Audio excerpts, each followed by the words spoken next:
Hello everyone. Today I'm going to play around a bit with the code, show you how the programs that can be made with the knowledge you currently possess work. So basically right now you should have enough knowledge to get to this point where you're inside any class and inside this main function, and this is basically automatically generated. To walk you through just once again, you have to go to File when you log into Eclipse. You want to press Java project. Here input the Java project name, and then this folder will be created. In case you do not have anything inside the source file, inside the default package, in case this is empty, you want to right click on it, go to New, and go to Class. Over here you want to input a name, and let's say the same as I have main. See, it says tab already exists because it already exists. And one more thing, over here public static void main, you want to tick that box, but only in case you're creating the first class. This main function, once again I repeat, this is where the execution of the program starts from. So Java, it searches where is this main function, and once it finds it, it just starts running the code inside that main function. So after you click OK, instead of cancel like me, you have to find yourself on this screen where this is opened. If it's not opened, just find this main.java, which is probably in source and default package, in case you created everything correctly. Okay, so this is where the main code is running. So first thing we want to do is, for example, create a variable. Let's create it of type int. See, right now there's no error, and it does say it is not used because we are actually not using it anywhere. And let's say if we run it at this point,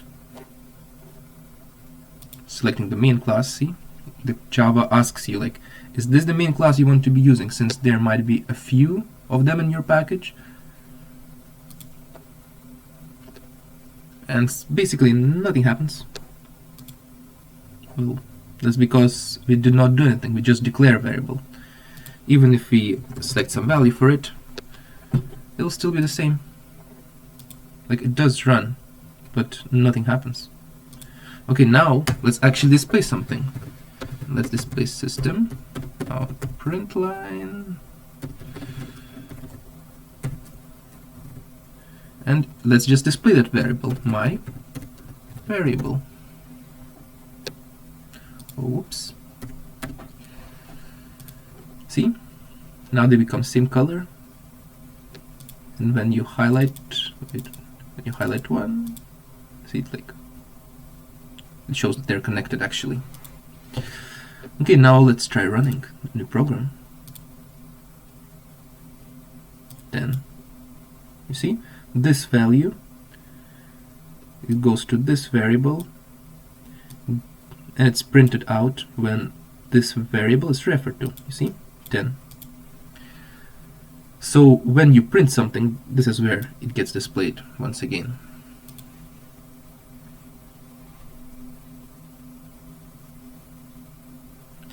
So let's try printing string as well. Let's try to set it to value 10, but you already can see it's underlined. It means there is, if it's underlined in red, it means there is an error, and here it also shows that there is an error. See, cannot convert from int to string because this is an int right now. So you want to add quotes to it. You see the error goes away. Let's print it. It's still 10, but the fact is, right now, we can add any numbers, any words to it. because now it's text. Okay.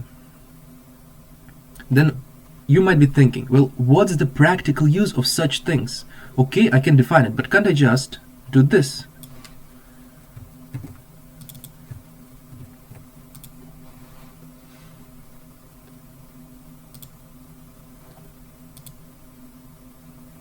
Oops. Whatever.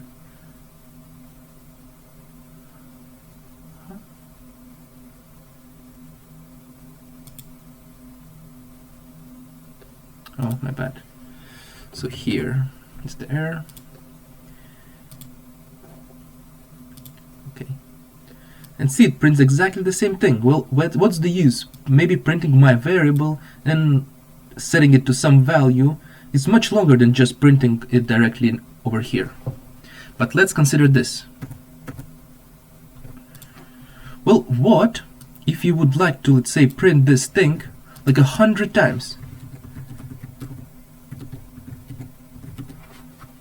Like, let's just say this many times. You see how fast was that?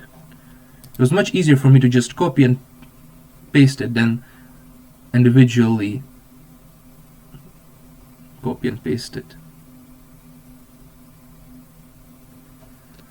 Also, this makes it much more readable, because let's say instead of naming it my variable, you can give it some other name which will be really easy to understand what that variable contains. Let's say if it's like an easy name like pi, and here it will be like 3.14 and blah blah blah, like whatever, some numbers. But I don't actually know, so I'll just write some letters over there. Well, it's much easier because now you can just write pi everywhere, and later on you'll actually learn more things about the variables, what you can actually do with them. And let's say if you want to add two numbers or subtract one number from another, all of that stuff you'll be able to do with this, and it will be much more easy to understand. And let's say in the middle, if let's say, well, you want to change the value of pi for some reason, you know, so you want to set it to select pi equal to something else. Like, let's say you want to round it up and you're like, well, I just want it to be 3. You can do that easily. And then you see, even though we are both times referring to the same value, to the same variable, it's printing out different things, because first pi is equal to one thing, and later on it's changed to a different thing. We'll learn more about things we can do with variables later on in this series. Well, also let's try to input a different wrong variable name. Let's say like 2 pi. See? It gives us an error, syntax error on token 2, delete this token.